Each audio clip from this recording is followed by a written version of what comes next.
नमस्कार दोस्तों, आज के इस वीडियो में मैं प्रश्न नंबर 2 लेने जा रही हूँ। यह MHT 11 के क्षत्रिय कार्य का प्रश्न नंबर 2 होगा। चलिए शुरू करते हैं। प्रश्न इस प्रकार है, राजा निर्बंसिया कहानी के माध्यम से सामंती मूल्यों से मुक्ति की छटपटाहट और नए मूल्यों की स्वीकार के बीच द्वंद्व को स्पष्ट कीजिए। उत्तर इस प्रकार है, राजा निर्बंसिया नई कहानी के स्थापकों में से एक कमलेश्वर जी की बहुचर्चित रचना है।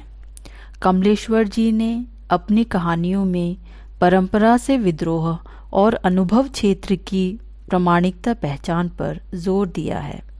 उनकी कहानियों में पात्र नहीं, परिस्थितियां प्रधान हैं।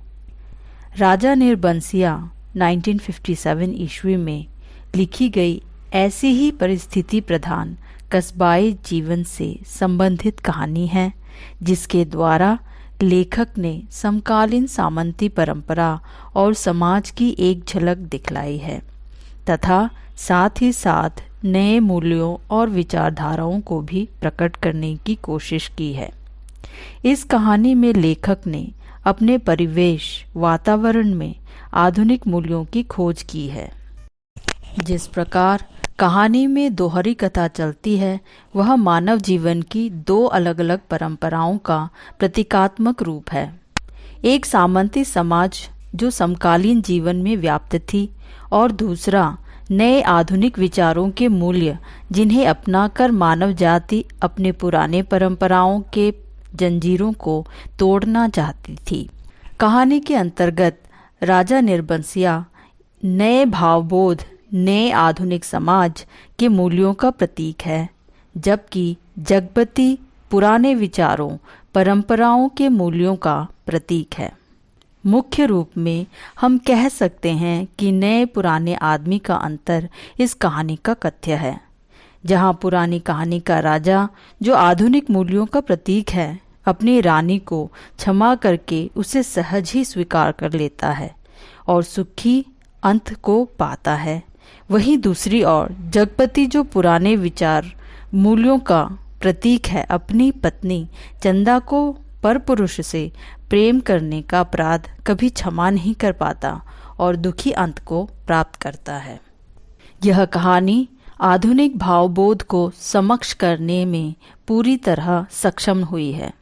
इस प्रकार लेखक ने इस कहानी द्वारा सामाजिक विसंगतियों को, टूटते मूल्यों तथा व्यक्ति के अमानवीकरण व्यवहारों को वाणी देने का प्रयास भी किया है।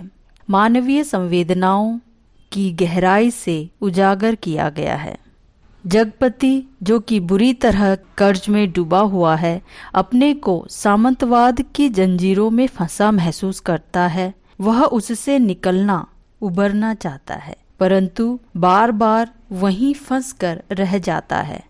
वह छटपटाते हुए अपने को स्वयं के विचारों में घेरे रखता है। वह इस बात को भी स्वीकार नहीं कर पाता कि उसकी प्यारी पत्नी चंदा ने उस कंपाउंडर की सहायता से उसे बीमारी से निकाला है और इसी एहसास से दबे होने के कारण ही चंदा भी किसी और पुरुष की हो गई है या किसी और पुरुष की ओर आकर्षित हो गई।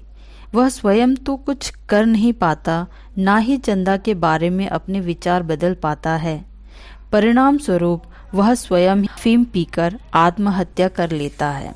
यदि उसने अपने पुराने मूल्यों को बदलकर नए मूल्यों को अपना लिया होता, चंदा को स्वयं क्षमा कर उससे प्रेम का संबंध बनाए रखता, तो शायद वह आत्महत्या नहीं करता या उसकी ज़रूरत ही नहीं पड़ती और इस प्रकार उसका दुखांत भी नहीं होता।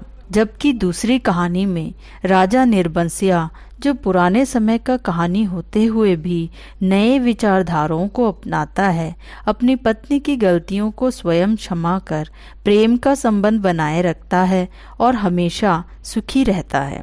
इस प्रकार इस कहानी में सामंती मूल्यों से मुक्ति की छटपटाहट, निकलने या उबरने की चाह के साथ साथ नए मूल्यों को स्वीकार करने की जरूरत के बीच लोक जीवन की गहरी अनुभव के साथ द्वंद्व को भी दिखाया गया है।